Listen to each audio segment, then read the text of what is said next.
Hello everyone and welcome back. My name is Jemba Bear and this is my channel's third ever public video. The previous video published on this channel covered some basic resume guidelines, including my top 5 personal tips to help make your resume stand out from others.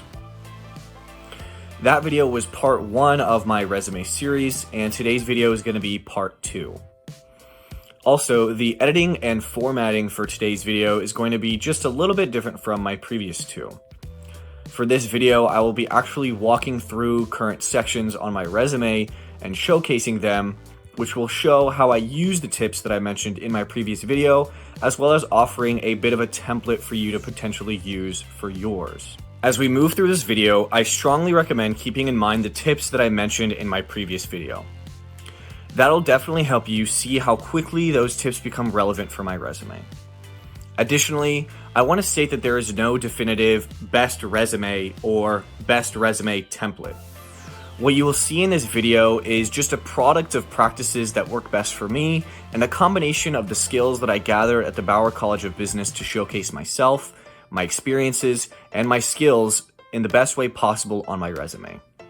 I do not recommend adhering to only one practice when it comes to building a resume, but rather a strong combination of practices that you find work best for you. Now, with that being said, let's move into the first part of my resume that I'd like to talk about. The first section of my resume, and what should definitely be the first section of yours, is my headline.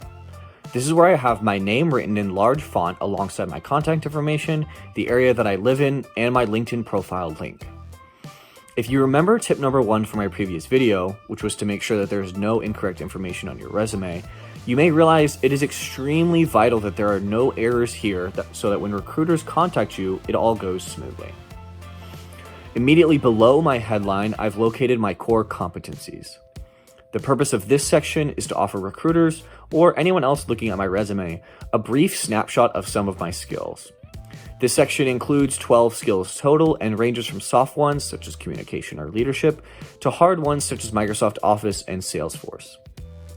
Keep in mind that your resume may only be looked at for a few seconds. Your goal in that time is to capture attention, which is what my core competencies section does for me. The next section, and perhaps the single most important part of any resume, is my experience. Here I have listed 4 different relevant positions from the past 2 years. As you can see, each position includes where I was working, what my exact title was, my responsibilities working there, and personal work outcomes. In each of these sections, I highly emphasize tip number 4 from my previous video, which was to use numbers or quantify whenever possible. The human eye quickly catches these numbers, and it helps show the gravity and impact of my actual work in each of my positions. This section also strikes a balance with tip number 3, which is to try and keep things concise.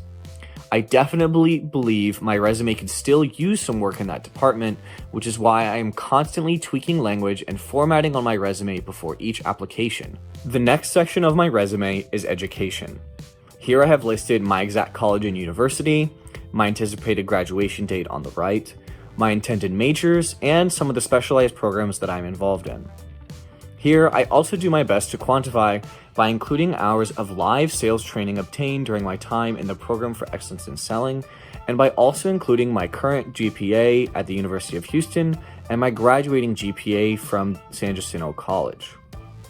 My education section highlights how involved I am academically, and my strong grade point average shows I'm a serious student, which matters to some employers. Last, but certainly not least, is my activities and awards and honors sections. To be honest, these sections have grown to become less relevant as my experience section grew. However, they definitely remain an important part of my resume. As you can see, I once again quantify heavily, even when it comes to extracurricular involvement. This section also corroborates some of my core competencies, including leadership, which is a pretty big deal. My awards and honors section mostly includes academic scholarships I have earned. This demonstrates my capacity as a student, very similar to the education section. Remember that when it comes to building your resume, there isn't really one right answer.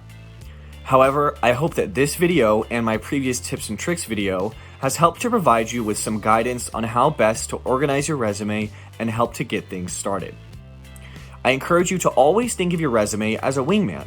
You want it to be there to help you during an interview and provide some exhibits for you to point at as to why you deserve a particular position. That's also why it's important to keep your resume up to date. All of that being said, thank you so much for your time spent watching this YouTube video, and I hope that you were able to take away some useful ideas. As always, remember to like, subscribe, and follow me on my linked social media included in the description. As always, if you've got any questions or have any suggestions for my future videos, please leave them in the comments and I will make sure to get to them. Until next time, cheers.